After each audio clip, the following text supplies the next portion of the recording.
Nous sommes de retour dans le live sur TV Finance. Merci d'être avec nous si vous nous rejoignez à l'instant. Et comme convenu, nous allons suivre les tout premiers échanges à la Bourse de Paris. Pour cela, je reçois sur le plateau de TV Finance Antoine Quesada. Antoine qui est formateur et coach chez AQCS. Bonjour Antoine. Bonjour Louis-Antoine. Bonjour. Il est 9h03. Je vous remercie d'être avec nous à l'ouverture du marché parisien. Un marché qui a repris son souffle hier. Aujourd'hui, les banques américaines vont donner le coup d'envoi de la saison des résultats des entreprises. Sur le plan macro, le PIB allemand, les ventes au détail et la confiance des ménages aux États-Unis seront à regarder de près. Cela, c'est pour le côté fondamental. Que nous dit l'analyse technique, Antoine, aujourd'hui, sur la tendance ? Écoutez, l'analyse technique, ce qu'elle nous dit, c'est que cette dernière semaine, les marchés ont retracé, sont venus s'appuyer sur la fameuse ligne de coup dont je vous parlais déjà la semaine dernière, la ligne de coup de ce double creux qui passait par les 7103, 7104. C'est le segment horizontal que vous avez ici en noir. Et donc le retracement qui s'était amorcé déjà au contact du 61,8% en palier de Fibonacci, qui était une résistance en fait, et le retracement constitue en quelque sorte un pullback sur une figure en double creux. Et bien donc on a rebondi, c'était lundi je crois, on a rebondi dessus, mais on a rebondi sans grande conviction, puisqu'effectivement on est venu reprendre environ 150 points, mais avec des figures qui s'appellent des doji, c'est-à-dire des chandeliers japonais, dont le cours d'ouverture et de clôture est quasiment le même, en ayant bien entendu fluctué à la hausse et à la baisse. C'est ce qu'on voit ici sur le graphique, c'est ce qui pourrait s'approcher presque d'un marteau d'une certaine façon. Donc je parle juste de l'outil, pas de la figure graphique. Sauf que le marteau a une signification particulière analyse technique. Quand on se trouve en bas d'une tendance baissière. D'accord. C'est aussi le positionnement des bougies. Ça n'a pas tout à fait la même signification. Mais c'est une figure d'hésitation dans le contexte où on les trouve. Si ça avait été en bas d'un mouvement, ça aurait plutôt voulu dire qu'on avait fait un point bas, un très bas, et qu'on allait rebondir. Là, c'est à l'intérieur du contexte dans lequel il se trouve, donc au milieu de la bande de Bollinger, qui est le boyau bleu que vous avez là, ça n'a pas la même signification. C'est juste de l'hésitation, de l'attentisme.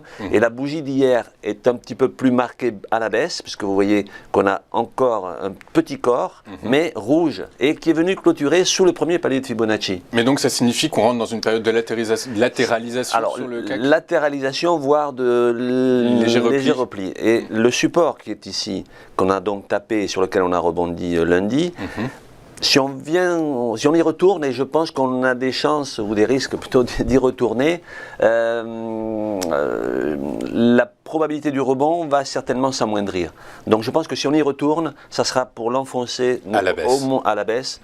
Au moins légèrement, puisqu'il n'y a pas d'éléments majeurs qui viennent pénaliser la tendance.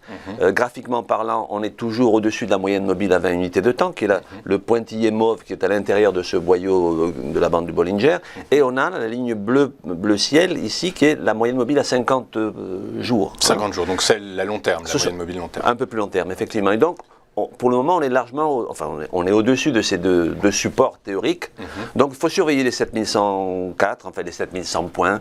Encore une fois, si on les casse, je pense que dans les jours ou semaines qui viennent, on pourrait très facilement revenir sur le support inférieur que l'on a ici, en bleu. La ligne bleue pointillée, la zone des 6912 points. 6905, exactement. Ou 5, oui, effectivement, parce que j'ai deux graphiques ici.